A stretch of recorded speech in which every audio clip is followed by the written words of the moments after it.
एसिस public convent school Jangipur के online classes में आपका स्वागत है।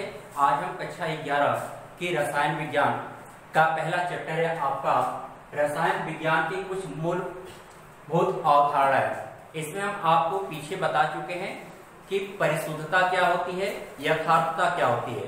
आगे हमको बताना था कि सार्थक अंक क्या होता है, सिग्निफिकेंट फिगर्स क्या होता है।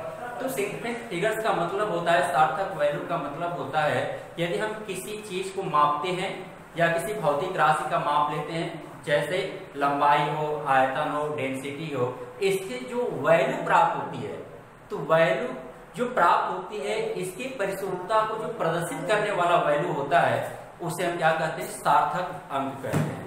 आपको हम बताए थे कि सार्थक अंक की संख्या जितना ही अधिक होगा वह वैल्यू उतना ही क्या होगी, आपकी शुद्ध होगी। सार्थक अंक जितना ही कम होगा उसकी वैल्यू यानी जो शुद्धता होगी वो कम होगी। जैसे आपको हम एक उदाहरण से समझाते हैं। आप जब पेट्रोल टंकी पर जाते हैं तो वहां पे पेट्रोल लेने के लिए, तो वहां पे आप देखेंगे तो ऐसे रीडिंग का चिन्ह बना होता है रेड कलर का। तो यहाँ पे यदि आप देखेंगे तो प्लस माइनस 0.1 का अंतर है। यहाँ पे आप देखेंगे तो प्लस माइनस 0.01 का अंतर है। यहाँ पे आप देखेंगे तो प्लस माइनस 0.001 का अंतर है। यदि हमको 1 लीटर पेट्रोल चाहिए, कितना चाहिए, 1 लीटर पेट्रोल चाहिए, तो हम यदि 1 लीटर पेट्रोल लेते हैं तो 1 लीटर का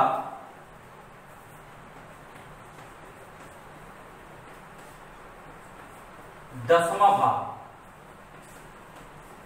यहां पे कितना होगा आपका, तो 100 ml होगा।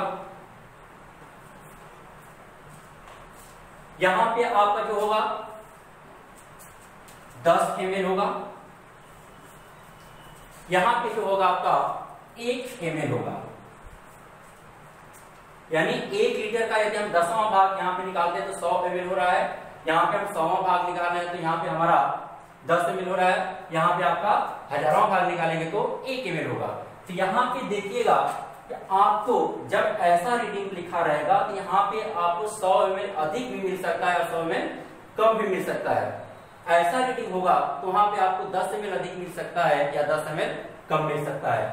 यदि 1000वां भाग होगा तो वहां पे त्रुटि की संभावना कम होती है। वहां पे आपको पेट्रोल जो होता है आपको प्योर जितना आप लेंगे, 1 लीटर लेंगे तो उतना आपको मिलेगा। यानी वहां पे आपको केवल 1 ml का ही डिफरेंट मिलेगा।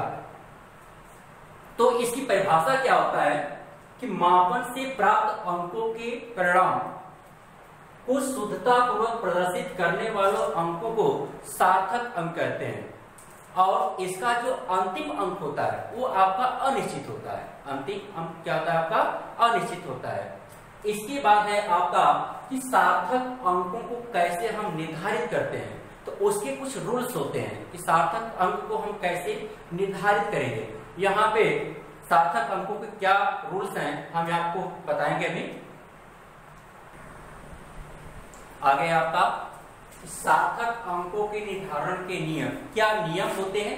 तो जिसमें पहला नियम है आपका कि नॉन जीरो डिजिट के अंक जो होते हैं सार्थक होते हैं। यानी जो नॉन जीरो डिजिट अंक होगा, जैसे मान लीजिए आपका अंक होता क्या है, 0 1 2 3 4 5 6 7 8 9, तो 1 से लेकर के 9 तक इसको सार्थक का अंक कहते हैं। सार्थक अंक केवल 0 पे ये सारी कंडीशन लगाई जाती है। यानी इसमें मान लीजिए आपका 1 2 3 4 ऐसे लिखा है।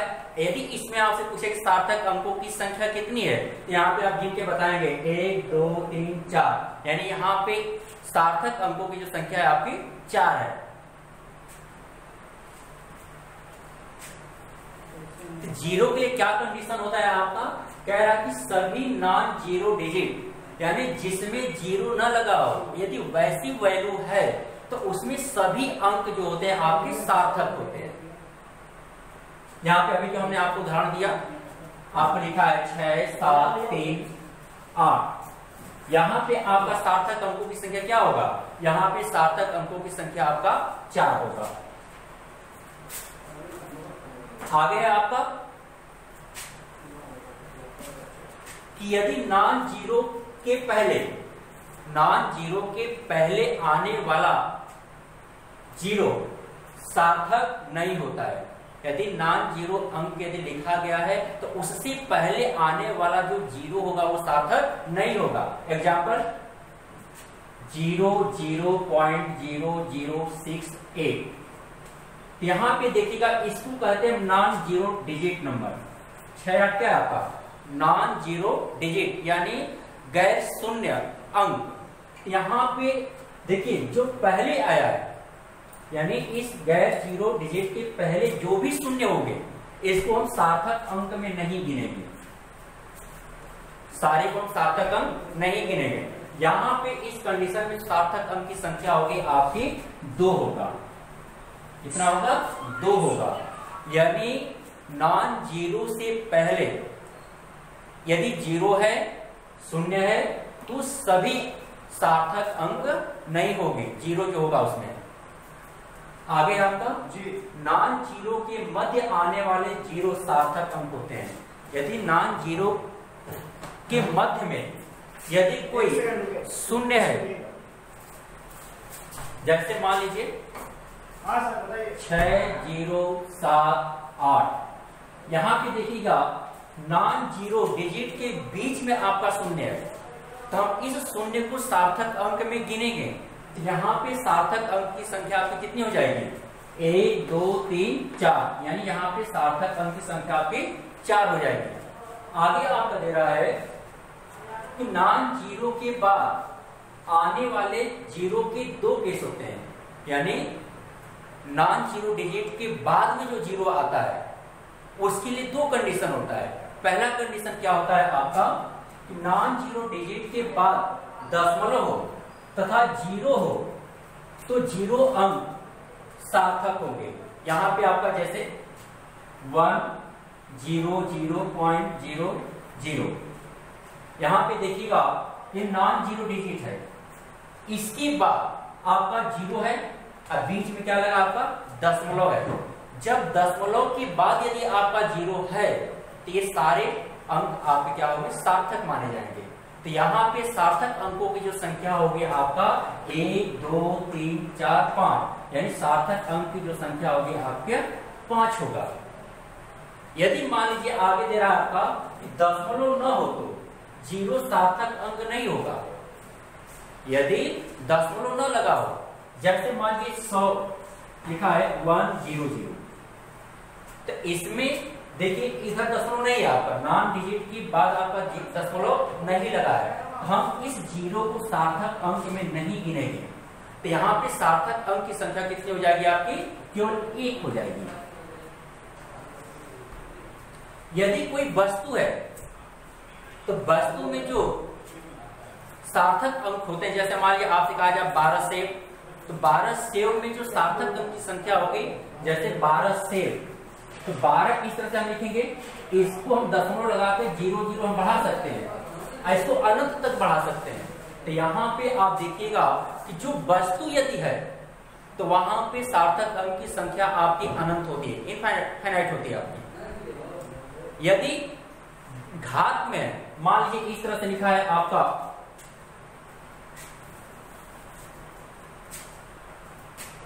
1.06 गुणे 10 पे 2 घात, यदि ऐसे लिखा गया है तो यहाँ पे हम घात को सार्थक अंक में नहीं गिनते हैं। जो घात होती है उसको सार्थक अंक में नहीं गिनते हैं, बाकी को हम क्या करेंगे सार्थक अंक में गिनेंगे। यहाँ पे सार्थक अंक की संख्या आपकी कितनी होगी 1 2 3 4, यानी यहाँ पे सार्थक अंक की संख्या कितनी हो जाएगी 4 होगा।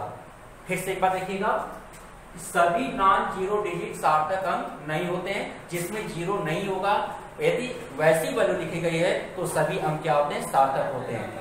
आगे आपका नॉन जीरो के पहले, यदि नॉन जीरो के पहले यदि कोई जीरो आता है तो हम उस जीरो को सार्थक अंक में नहीं गिनेंगे। आगे आपका नॉन जीरो के यदि मध्य में यदि जीरो आता है यदि कोई वैल्यू दी है उसके बीच में यदि जीरो है तो हम उसको क्या करेंगे, उस जीरो को सार्थक अंक में गिनेंगे। आएगा आपका कि नॉन जीरो के बाद आने वाले जीरो को सार्थक होगा कि नहीं होगा, उसमें दो कंडीशन होता है। यदि नॉन डिजिट जो लिखा गया है उसके बाद यदि दशमलव है, दशमलव के बाद 00 लिखा गया है तो हम उसको सार्थक अंक में गिनेंगे। यदि दशमलव नहीं है तब हम उस जीरो को सार्थक अंक में नहीं गिनेंगे। और आगे हम आपको लिखा रहे थे, अभी हम आपको वीडियो देंगे उसका नोट, उसको आप क्या करेंगे, इसको भी नोट करेंगे और जो आपको हम वीडियो प्रोवाइड कराएंगे उसको आप लिखेंगे कॉपी पे। और यहाँ पे हमारा नंबर है, यदि आपको कोई भी कंफ्यूजन हो, कोई बात आपको न समझ में आती हो तो आप व्हाट्सएप कर सकते हैं या फोन करके आप पूछ सकते हैं। Thank you.